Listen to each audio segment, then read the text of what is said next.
बंटी की बबली एक बार फिर लौट रही हैं पूरे 3 साल के ब्रेक के बाद। रानी मुखर्जी सिल्वर स्क्रीन पर कमबैक करने जा रही हैं। 19 नवंबर को रानी मुखर्जी और सैफ अली खान की फिल्म बंटी और बबली 2 रिलीज होने जा रही है। सैफ और रानी की इस फिल्म में सिद्धांत चतुर्वेदी और शर्वरी वाघ की जोड़ी भी दिखेगी। रानी मुखर्जी अपने कमबैक की वजह से काफी चर्चा बटोर रही हैं। ये तो सभी जानते हैं कि यशराज परिवार की बहू बनने के बाद से ही रानी ने फिल्मों में काम करना कम कर दिया है। स्पेशली मां बनने के बाद तो रानी मुखर्जी की फर्स्ट प्रायोरिटी उनकी बेटी बन गई है। हालांकि रानी की एक्टिंग को सराहने वालों की भी कमी नहीं है। आज भी फैंस के बीच रानी मुखर्जी का अच्छा खासा क्रेज है। लेकिन क्या आप ये जानते हैं कि रानी के करियर में एक दौर ऐसा भी आया था जब उन्हें लगातार 8 महीने तक काम के बिना घर में बेरोजगार बैठना पड़ा था। यहाँ तक कि अपनी एक्टिंग को मिले नेगेटिव रिव्यू से वो इस हद तक निराश हुई थीं कि फिल्म के ऑफर को ना कहने लगी थीं।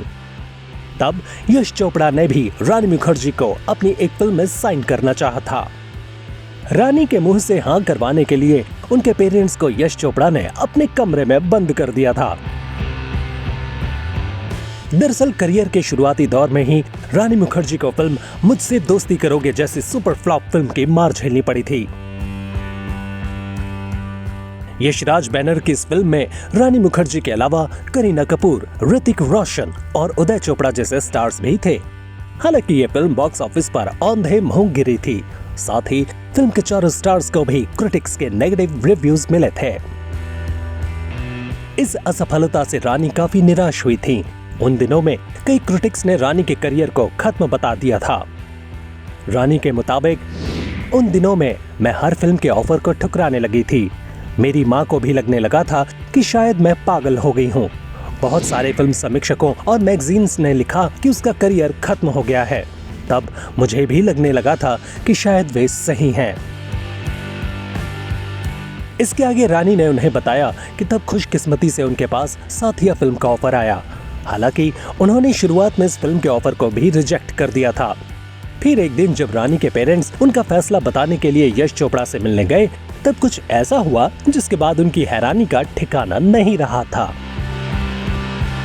दरअसल रानी के पेरेंट्स के मुंह से रानी की ना सुनने के बाद यश चोपड़ा ने रानी को फोन किया और समझाने की कोशिश भी की।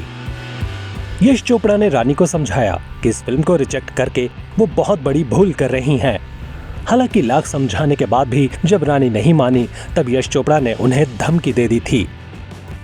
यश चोपड़ा ने रानी को कहा कि वह उनके पेरेंट्स को अपने कमरे में बंद कर रहे हैं और तब तक लॉक नहीं खोलेंगे जब तक वो हाँ नहीं करती। मजबूरन रानी को हाँ करनी पड़ी। साथिया फिल्म रानी मुखर्जी के करियर की बड़ी हिट साबित हुई थी। फिल्म में रानी की एक्टिंग को खूब प्रेज किया गया था। रानी आज भी मानती हैं कि अगर उस वक्त यश चोपड़ा ने उन्हें नहीं समझाया होता तो वो अपने करियर में कभी ये मुकाम हासिल नहीं कर पाती।